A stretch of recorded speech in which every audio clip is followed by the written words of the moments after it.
Mr. President, thank you very much for receiving me. It's a great honor and a special responsibility to be here with you and to speak on behalf of the 27 members of the European Union.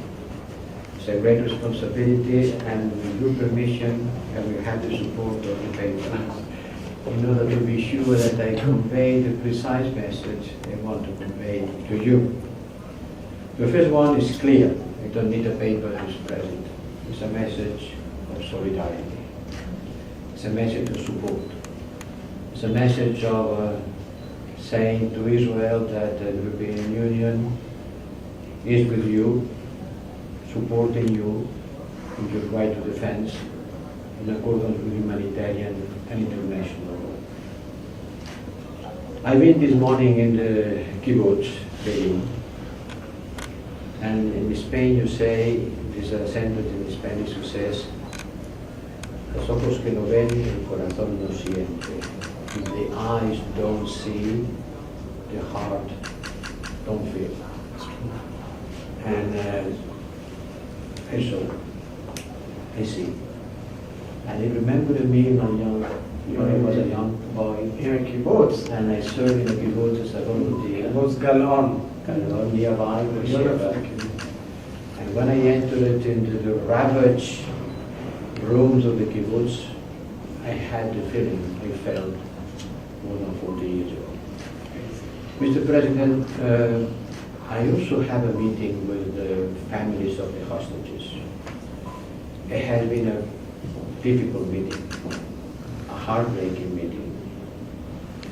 I'm coming from a country that has been fighting against terrorism, that were kidnapping people, ETA, 2 years. They were kidnapping people, they were killing them.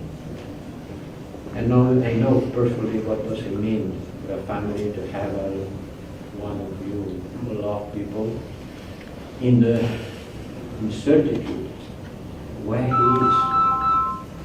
And they're asking us to do whatever we can in order to free them. And that's what I promise. We cannot bring life to the people who has been killed. Yes, but we can bring free to the people who have been taken. And that we are working. And Mr. President, after watching the horrific events that happened in Gaza, near Gaza, I also have to express my concern for the situation in Gaza itself. Today, the United Nations has voted a resolution, which I think is important, because it's asking in order to give more support to the people who are suffering in Gaza. They are also the victims of Hamas. And I am shocked by the human suffering of the Israeli people, but I am also concerned by the suffering of the people in Gaza. And I want to ask you to do your utmost in order to decrease the level of suffering of the civilians. Because I think the international community, I include the European Union, has committed a political and moral fault, not taking enough into consideration the problem, the peace in Palestine and Israel. And maybe these tragic circumstances could offer us an occasion to re-engage with that, because only peace will bring to Israel full security. And this is something that we have to do. And I'm saying that as a friend of Israel.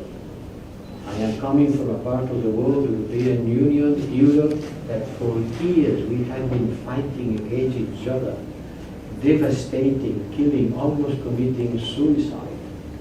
And at the end we make a reconciliation. And today you can travel from Gibraltar to the Arctic without crossing any border.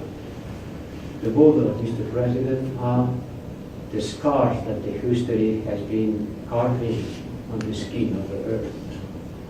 And we have to overcome them.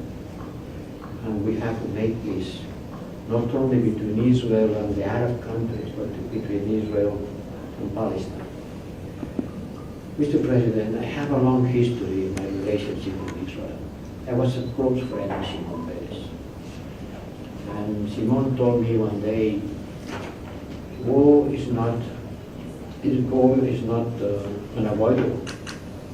What is unavoidable is peace. And happily, peace is not coming. Not yet. And our common endeavor and common responsibility is to try to fight in order that no more lives get lost, no more human sufferings.